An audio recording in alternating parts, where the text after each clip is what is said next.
apa kabarnya hari ini? Ya, Miss Kety harap kalian tetap sehat dan tetap semangat di dalam Tuhan.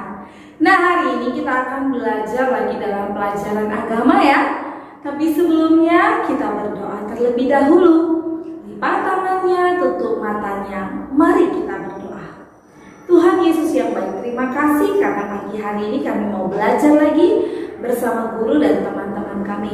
Berkati kami ya Bapa, dalam nama Tuhan Yesus kami sudah berdoa. Amin. Nah, hari ini kita mau belajar tentang taat ya. Aku mau taat. Masih ingatkah kamu minggu yang lalu Miss Kety cerita tentang 5 tulah, dan hari ini Miss Kety cerita tentang tambahan daripada 5 tulah atau 5 bencana yang terjadi di Mesir karena ketidaktaatan Raja Firaun atau Raja Mesir pada saat itu akan perintah Tuhan. Nah, coba lihat di sini anak-anak. Nah, ini Musa dan Harun ketika menghadap Raja Firaun. Tapi Raja Firaun tidak mau mengizinkan bangsa Israel untuk pergi beribadah kepada Tuhan. Nah, akhirnya Tuhan mendatangkan 10 tulah bagi Mesir atau 10 bencana bagi Mesir dan juga Raja Firaun. Ya, coba lihat. Nah, tulah yang pertama adalah ketika Musa memukulkan tongkatnya ke air, maka semua air yang ada di tanah Mesir berubah menjadi darah. Nah, tulah yang kedua, kembali lagi Musa memukulkan tongkatnya ke air yang ada di seluruh Mesir, maka keluarlah semua kodok-kodok dari dalam air memenuhi negeri Mesir, bahkan sampai ke istana Raja Firaun. Itulah tulah yang kedua, kata. Yang ketiga, tulah yang ketiga adalah nyamuk ya. Banyaklah nyamuk memenuhi Mesir ya. Dan tulah yang keempat adalah lalat pikat. Lalat pikat ini agak berbeda ya dari lalat-lalat biasa. Kalau lalat yang ada di rumah kita dia menghinggapi makanan, tapi lalat pikat dia itu menghisap darah. Sehingga pada saat itu banyak orang yang kesakitan dan minta kepada Raja Firaun supaya Raja Firaun mendengarkan, supaya Raja Firaun mau membebaskan bangsa Israel untuk pergi beribadah kepada Tuhannya. Tapi lagi-lagi Firaun mengeraskan hatinya dan dia tidak mengizinkan hal itu. Lalu Tuhan mendatangkan tulah yang kelima atau bencana yang kelima, yaitu penyakit sampar pada ternak. Pada saat itu semua bangsa Mesir yang memiliki binatang peliharaan, baik kambing, domba, ya, kuda, sapi, lembu, pada saat itu semua bermatian, ya.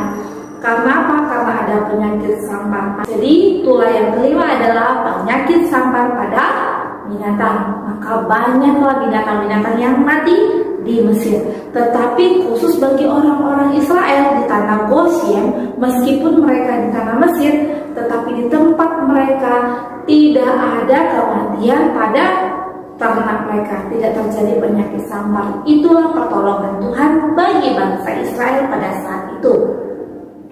Nah, lalu Tuhan mendatangkan lagi tulah yang keenam. Nah, lihat di sini, tulah yang keenam adalah bara. Ya, bara itu seperti borok. Waktu itu mereka gatal-gatal dan seluruh tubuh mereka itu seperti disambara ya. Mereka mengalami sakit penyakit yang luar biasa.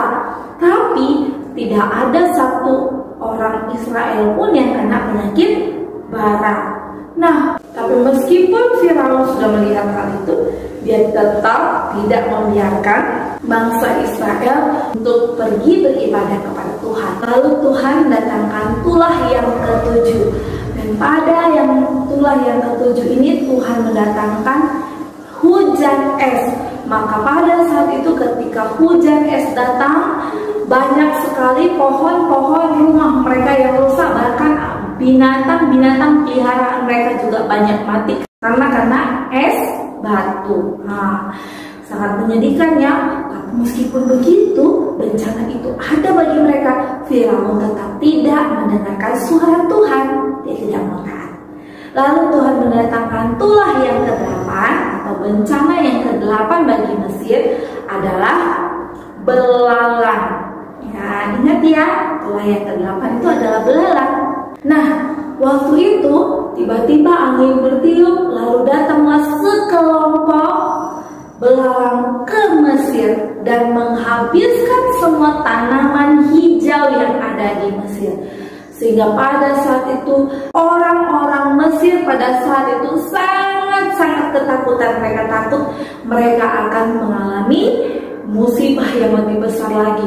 Tapi walaupun begitu, tetap Firaun tidak mau mendengar suara Tuhan. Hingga sampailah tulah yang ke-9.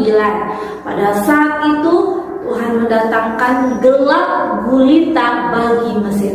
Tapi anehnya adalah di tanah Gosyen, tempat orang-orang Israel berada, malah di tempat mereka tidak ada gelap. Pada waktu siang tetap terang dan pada waktu tetap malam bagi tanah Gosyen di tempat orang Israel. Tetapi pada orang Mesir terjadi gelap gulita selama 3 hari. Wah, itu sangat-sangat membuat bangsa Mesir, rakyat daripada Firaun juga sangat ketakutan. Tapi lagi-lagi Firaun tidak mau taat dengan suara Tuhan. Nah, lalu Tuhan bilang kepada Musa, "Musa, suruhlah bangsa Israel untuk memotong lembu yang terbaik mereka, lalu ambillah darahnya, taruhlah di palang pintu setiap rumah. Karena apa? Karena aku akan datang malam hari ini. Tetapi apabila aku melihat ada darah anak domba di palang pintu itu, maka aku akan melewatinya. Karena aku akan mengambil semua anak sulung, mulai dari manusia sampai kepada para binatang." Lalu Musa pun memberitahukan kepada orang-orang Israel untuk mereka mendengar suara Tuhan, dan mereka taat dengan suara Tuhan. Mereka mengambil domba yang terbaik mereka dan darahnya mereka taruh di palang pintu depan rumah mereka. Sehingga pada malam hari ketika malaikat Tuhan datang pada waktu itu melawan bangsa Mesir, terjadilah kematian pada anak sulung. Ya, itulah tulah yang ke-10. Tulah yang ke-10 adalah kematian anak sulung. Bahkan Raja Firaun, anak sulungnya atau penerus tahta kerajaannya juga meninggal. Iya, dan dia sangat sedih. Dia menangis sehingga dia bilang kepada Musa, "Pergilah, bawalah bangsamu keluar dari negeri ini. Pergilah engkau beribadah kepada Tuhanmu." Setelah 10 bencana yang dialami oleh bangsa Mesir dan Firaun, barulah Firaun mau mendengarkan suara Tuhan bahwa dia akan membebaskan bangsa Israel untuk pergi beribadah kepada Tuhan. Nah, apa yang dapat kita pelajari dari hal ini? Yang pertama, bahwa Tuhan menginginkan kita mau taat mendengar suara Tuhan. Lihat, Tuhan mendatangkan bencana bagi orang-orang yang tidak taat. Sebagaimana Firaun tadi, dia sudah melihat perbuatan tangan Tuhan, tapi dia tetap tidak percaya dan tidak taat kepada Tuhan. Yang kedua yang kita dapat pelajari adalah Tuhan dapat memakai binatang-binatang yang ada di dalam dunia ini dan juga alam untuk mendatangkan bencana. Itu menandakan bahwa Allah kita berkuasa atas semua ciptaan yang ada di dalam dunia ini. Kenapa? Karena Allah adalah Allah pencipta. Maka Allah dapat memakai tadi?